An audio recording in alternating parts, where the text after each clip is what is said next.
Сөз Самый-Кожо Мирлан Мырзада. Рахмат, урматтуу төрайым.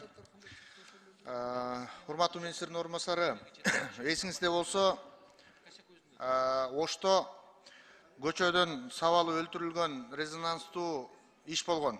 Баарыбыз билебиз. Ошол иште сиздер расмий маалымат бергенсиздер. Кайсыл бир саясатчылардын аттары дагы бар депчи. Ошол иштин тергөө иши аягына чыкты беле же чыга элекпи? Жогорку кеңештен дагы келип айткансыздар. Саясатчылардын аттары бар деп. Айтылып атат. Мирлан Мырза, мен эсимде жок, мен айтканымда саясатчылардын аты бар деген. Расмий маалымат берилген, интернетте дагы турат. Анан бизге келип маалымат беребиз дегенсиздер. Мен тактап берейин да, мен сизден азыр угуп атам, что саясатчылар бар экен. Азыр мен кайсы ишкен тактап берсеңиз, сабалга боюнча мен тактап сизге Жок, ошол берки ишти билесизби, эсиңиздеби? Көчөдөн жанагы колунда арматуралары менен сабалып өлтүрүлбөдү беле бир жигит. Ооба, эсимде. Уюшкан кылмыштуулук топтордун ортосундагы чырдан улам болуш керек эле, Ал боюнча кишилер камакка алынып тергөө жүрүп атат, тергөө бүтө элек. Бирок ошондо сиздер расмий маалымат бергенсиздер да. Саясатчылар дагы бар. Алардын атын атайбыз дегенсиздер. Ушул жерге келгенде дагы бир орун басар, бул жерде видеосу дагы бар. Маалымат беребиз, ооба аталып атат деп ал киши да айтты эле.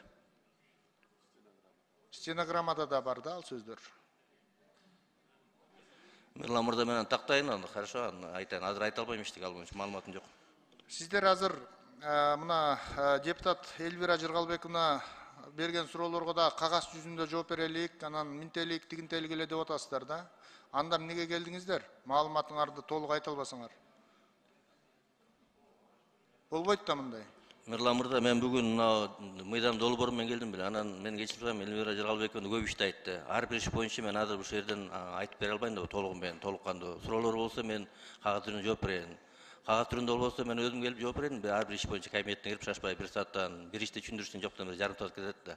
Ошого жооп берип атам, Мирлан Мырза. Рахмат. Бирок сиздер ушуну бир көңүл буруп койсоңуздар, билбейм кимдерге кандай экен. Бирок биз бир жыл мурун сураган нерсеге бир жыл бою жооп берилбесе дагы кайра сурайбыз, унутуп калбайбыз. Анткени баары эсибизде да. Ошону же маалымат түрүндө кагаз менен бербейсиздер. Бул сиздерге эле эмес, баардык эле өкмөт мүчөлөрүнө тиешелүү болуп атат ушундай нерселер.